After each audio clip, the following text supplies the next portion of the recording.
चले गया, वनवास में जीवन यापन करने लगे, तो माता सीता का हरण हो गया। प्रभु राम जी एक मनुष्य की तरह रोते बिलखते हुए माता सीता की खोज करने लगे और पेड़ पौधे पशु पक्षियों सबसे पूछने लग रहे कि तुमने हमारी सीता को कहीं देखा है या नहीं देखा। बाबूजी बैठ जाओ, बैठ जाओ, आप भी बैठ करके सुनो।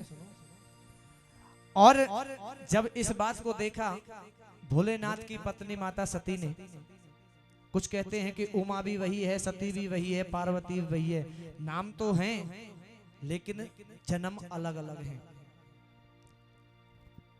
माता सती थी वो शंकर भगवान की 108वीं पत्नी थी। माता सती ने 109 रूप लिए, जो अंतिम रूप लिया था, अवतार लिया था, वो था माता पार्वती का।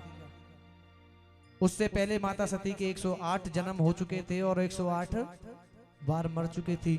उन्हीं 108 मुंडों को भोले शंकर भगवान ने माला बना करके अपने गले में धारण किया हुआ है। कि जब माता सती ने देखा कि ये प्रभु राम जी, भोले बाबा कहते हैं कि मेरे इष्ट हैं, भगवान हैं, ये तो जंगल में ऐसे भटक रहे हैं जैसे मनुष्य, ये कहाँ के भगवान हुए। भोले बाबा कहने लगे कि देवी, ये मनुष्य लीला कर रहे हैं और मनुष्य को जैसे करना चाहिए ऐसे ही ये व्यवहार कर रहे हैं। माता सती नहीं मानी, परीक्षा लेने आ गई और माता सीता का रूप धारण करके गए प्रभु राम जी के आगे जाकर के खड़ी हो गई। कहने लगी कि प्रभु मैं तो यहाँ हूँ, आप किसे ढूंढ रहे हो। प्रभु राम जी जान गए कि ये कोई और नहीं माता सती है। हाथ जोड़ करके खड़े होकर कहने लगे कि माता, आज आप भोले बाबा को कहाँ छोड़ आई, अकेली कैसे इस जंगल में। प्रभु राम जी की जब ये बात सुनी, माता सती वापस कैलाश पर्वत पहुंच गए और भोले बाबा से कहने लगे, बाबा ये तो प्रभु सच में ही भगवान है, प्रभु राम जी भगवान है। मैं तो वैसे ही परीक्षा लेने चलेगी, लेकिन मैंने परीक्षा नहीं ली, झूठ बोल दिया। भोले बाबा ने ध्यान लगाया और पाया कि माता सती ने परीक्षा ली है और परीक्षा में भी मेरे इष्ट की पत्नी माता सीता का रूप धारण कर लिया। जब इन्होंने मेरी माता का रूप धारण कर लिया तो मैंने पत्नी के रूप में कभी स्वीकार नहीं करूंगा। और माता सती को त्याग दिया मन ही मन में और समाधि में लीन हो गए। उसी समय राजा दक्ष ने, जो माता सती के पिता थे, भोलेनाथ के ससुर थे दक्ष प्रजापति, उन्होंने कनखल में युग रचाया और यज्ञ के अंदर सभी देवों को बुलवाया, लेकिन भोले बाबा को निमंत्रण नहीं भेजा। किसी बात के ऊपर भोले बाबा की और महाराजा दक्ष प्रजापति की अनाकानी हो गई। कहते हैं कि बेटी को पता लग जाए कि मेरे पिता के घर पर कोई कार्य है तो बेटी हर जाने की जिद करती है। भोले बाबा से जिद करने लगे कि मेरे पिता के घर, तुम्हारे ससुर के घर एक यज्ञ है, मुझे जाना है। भोले बाबा कहने लगे कि देवी, जहां से निमंत्रण नहीं आया हो वहां पर नहीं जाना चाहिए। लेकिन माता सती नहीं मानती है और जाने की जिद करती है। और क्या,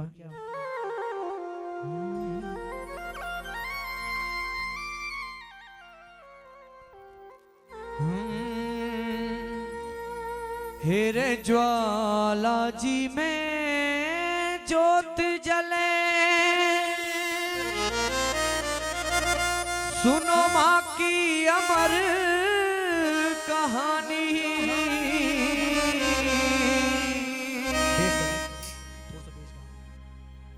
और भवसागर तैं पार कर जगदम्बे माँ भवानी।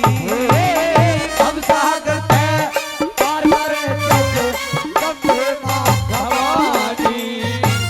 ज्वाला जी में ज्योत जल रे, ज्वाला जी में ज्योत जले, सुनो माँ की अमर कहानी। भवसागर तैं पार कर जगदम्बे माँ भवानी। ज्वाला जी में ज्योत जले, सुनो माँ की अमर कहानी। एक बार श्री दक्ष राज ने, एक बार श्री दक्ष राज ने कनखल में यज्ञ रचाया। सब देवों को बुलवाया पर शिव को नहीं बुलाया। जाने की हट करी सती ने, शिव ने न्यू समझाया। बिना बुलाए जाने पे बता किसने आदर पाया, न बुलावे जाने पे भला किसने आदर पाया। भोले बाबा ने समझाया कि देवी जहां पर बुलावा नहीं आया हो जाने पर सम्मान नहीं मिलता, कि जहां आब नहीं आदर नहीं नैनन नहीं स्नेह, तुलसी वहां ना जाइए चाहे कंचन बरसे मेह। चाहे वहां पर कंचन की सोने की वर्षा हो रही हो, लेकिन जहां से बुलावा नहीं आया वहां नहीं जाना चाहिए। लेकिन कहते हैं कि एक राजहट, एक घोड़ा हट, एक बाल हट और एक त्रिया हट, ये 4 हट ऐसी हैं कि यदि ये अपनी हट पर आ जाएं तो किसी की नहीं सुनती, नहीं मानी और अपने घर से, अपने पिता के घर के निकल पड़ी। मानी को न्या चाल पड़ी वाहे रे रे रे, मानी को न्या चाल पड़ी वाह धरते से कठलानी, सागर ते पार करे जग बम्बे माँ भवानी हो, सागर ते पार करे जग बम्बे माँ भवानी। अच्छा ये बताओ आपकी समझ में आ रहा है जो मैं गा रहा हूँ? किस किस की समझ में नहीं आ रहा हाथ खड़े करना। नारों में ये कतई अच्छा समझ में आ रहा है। बाबा आ रहा है कुछ समझ में? अब तो ठीक है। जब माता सती अपने पिता के घर पहुंच गई, जाकर के देखा कि सब देवों के बैठने का स्थान है लेकिन भोले बाबा का कहीं स्थान नहीं है। एक औरत हर चीज बर्दाश्त कर लेगी लेकिन अपने पति का अपमान कभी बर्दाश्त नहीं करेगी। कहने लगी मैं भी देखती हूँ मेरे पति त्रिलोकी के नाथ है, तुम मेरे पति के बिना इस यज्ञ को कैसे पूरा करते हो। एक ज्वाला प्रकट करी और अपने शरीर को उस ज्वाला में नष्ट कर दिया। शरीर आधा जल गया आधा बच गया। भोले बाबा ने जो माता सती के साथ गण भेजे थे उनको भी मार करके भगा दिया। खुशी गात में पिता के घर की यज्ञ स्थल में आई, शिव का ना स्थान मिला चौतरफा नजर घुमाई। पति का यो अपमान देख सती क्रोध में घनी सताई, प्राण त्याग दिए हवन कुंड में जब को ना पार बसाई। प्राण त्याग दिए हवन कुंड मेरा को ना पार बसाई। क्रोध की ज्वाला उठी सुनी रे हे रे रे रे रे। क्रोध की ज्वाला उठी सुनी जब शिव ने गन की वाणी, भरोसा करते पार कर जग बम्बे माँ भवानी हो। भरोसा करता अरे कर जग बम्बे माँ भवानी। जब गणों ने आकर के भोले बाबा को बताया कि माता सती ने अपने शरीर का त्याग कर दिया, भोले बाबा क्रोध में आ गए। वो जानते थे कि होनी होने के लिए बनी है। ये तो मुझे पहले आभास था कि देवी सती अपने घर जाएंगी तो लौट के नहीं आएंगी, लेकिन कहते हैं कि मनुष्य को जिससे मोह हो जाता है उसके लिए कुछ भी कर सकता है। भोले बाबा को मोह हो गया, जानते सब थे लेकिन मोह हो गया कि मेरी पत्नी का पंचतत्व में विलीन हो गई। क्रोध में आ गए, अपना त्रिशूल उठाया और सभा में पहुंच गए। अपने सर से 2 जटा तोड़ी, एक वीरभद्र और एक भद्र काली, दोनों को आदेश दे दिया युद्ध में। यज्ञ में के अंदर युद्ध मचा दिया, सभी को मारना काटना शुरू कर दिया और भोले बाबा ने अपने त्रिशूल से दक्ष प्रजापति के शीश को काट दिया। ब्रह्मा जी ने देखा कि भोले बाबा ने दक्ष प्रजापति के शीश को काट दिया। माता शरीर का जो शरीर बच रहा है भोले बाबा ने अपने कंधे पर रख लिया और धरती पर घूमने के लिए चल दिए। ब्रह्मा जी ने विष्णु जी को आदेश दे दिया कि आप ही रक्षा कर सकते हैं इस प्रलय पर। यदि इस धरती पर भोले बाबा का मोह नहीं टूटेगा तो पृथ्वी पानी पानी हो जाएगी। विष्णु जी ने अपना सुदर्शन चक्र उठाया और माता शरीर के सती के हिस्से करने शुरू कर दिए। शीश काट उस दक्ष राज का, शीश काट उस दक्ष राज का, कनखल में युद्ध रचाया। कांधे पे सब लिए सती का, शिव घू घू मने चाहया। चक्र सुदर्शन था विष्णु ने ब्रह्मा को शीश झुकाया।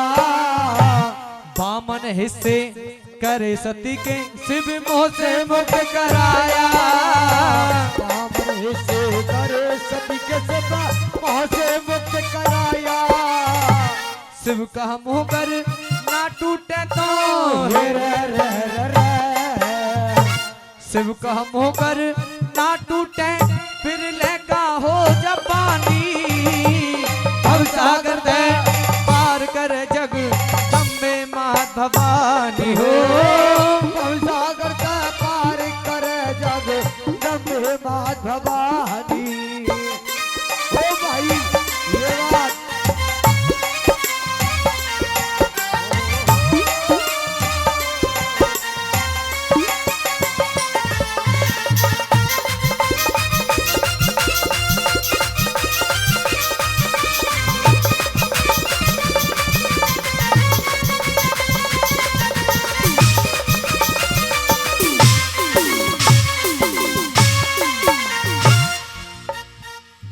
माता सती के शरीर के हिस्से विष्णु जी ने कर दिए। कहते हैं माता सती के शरीर के जो हिस्से थे जहां जहां पर गिरे वामन हिस्से हुए।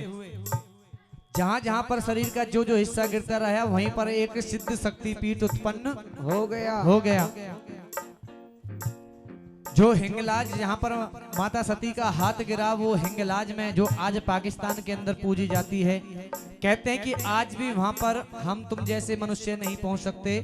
दाने वहां पर आज भी आरती करने आते हैं। और जो वहां से दूर लोग रहते हैं जाने का रास्ता भी वहां पर नहीं है। केवल माँ की जब आरती होती है घंटी शंख और नगाड़े की आवाज आज भी सुनाई देती है आरती के दोनों समय। कहते हैं कि दाने वहां पर आरती करने के लिए आते हैं। जो हम नैना देवी जाते हैं आपने देखा होगा केवल वहां पर आंखों की पूजा होती है। वहां पर माता सती के नेत्र गिरे थे, वहां पर नैना देवी पूजी जाती है। और चित्तपूर्णी में पैरों की पूजा होती है, वहां पर माता सती के पैर गिरे थे। जहां पर माँ की जिभ्या गिरी वहां पर ज्वाला जी प्रकट हो गई। ना कोई आज तक वहां पर घी है, ना कोई तेल है, ना कोई भाती है। पृथ्वी माँ की उत्पत्ति है। उस ज्योति को बुझाने के लिए राजा अकबर ने बहुत कोशिश करी, नहर खुदवा दी। वो नहर का सीधा पानी ज्योति के ऊपर पहुंचा दिया लेकिन वो ज्योत नहीं बुझी। 7 तवे बड़े बड़े मोटे मोटे लोहे के तवे लगा दिए लेकिन उन तवों को भी फोड़ करके ज्योति बाहर आ गई। तब माँ के दरबार में अकबर ने कहा कि माँ आज तक तेरे हिंदू भक्त ने किसी ने ना तो ऐसा किया होगा, ना आने वाले समय में कोई और भक्त कर पाएगा। 50 किलो सवा मन सोने का छतर लेकर के माँ की जोत के ऊपर चढ़ा दिया। लेकिन माँ ने देखा कि राजा को अहंकार है, यदि ऐसे ही अहंकार वाले चढ़ाते गए तो मेरे जो सच्चे भक्त हैं उनका क्या होगा। उस छत्र में ऐसी ठोकर मारी आज तक कोई ये नहीं पहचान पाया कि वो सोने का है, चांदी का है, पीतल का है, तांबे का या किस धातु का है। आज तक ये नहीं पता चला कि वो छतर किस धातु में बदल गया। कह दो सच्चे दरबार की। हिंगलाज में हाथ गिरे, हिंगलाज में हाथ गिरे धड़ नंगरकोट में भाई। नैना देवी नेत्र जीव के दर्शन ज्वाला भाई। चित्तपूर्णी में पैर स्तन की चामुंडा मां बतलाई। शिव सिंह कहे शीश कटरा जहां शक्ति तीन बताई। शिव सिंह कहे शीश कटरा में जा शक्ति तीन बताई। जहां पर माता सती का शीश गिरा था वो कटरा के अंदर कोई गया है वहां पर वैष्णो देवी दर्शन करने के लिए? कौन भक्त गया था? एक यहाँ से गया था। किसके दर्शन किए थे वहां पर? दो झांकी बारो गए दो बैठे। कोई बात ना, जान दे तो जाना तू भी जा। अरे हमें कहाँ बुला रही है अभी माँ। वहां पर केवल 3 शीशों के दर्शन होते हैं। मुख्य जो दर्शन होते हैं वो 3 पिंडी रूप में शीश के दर्शन होते हैं। माँ सरस्वती, माँ पार्वती और माँ काली के जो स्वरूप से बनी थी वो शक्ति वैष्णवी, उन्होंने वहां पर वास किया जहां पर माँ का शीश गिरा था। शिव सिंह कहे शीश कटरा जहां शक्ति तीन बताई। शिव सिंह कहे शीश कटरा में जहाँ शक्ति तीन बताई। बामन पीठ पूजे कलयुग में हे रे रे रे रे। बामन पीठ पूजे कलयुग में ये थी वेदों की वाणी। अब सागर थे पार कर जग अम्बे माँ भवानी हो। अब सागर दे पार करे जग गंगे माँ भवानी। ज्वाला जी में ज्योत जले हे रे रे रे रे। ज्वाला जी में ज्योत जले सुनो माँ की अमर कहानी। हम सागर में पार करे जग दम्बे माँ भवानी हो।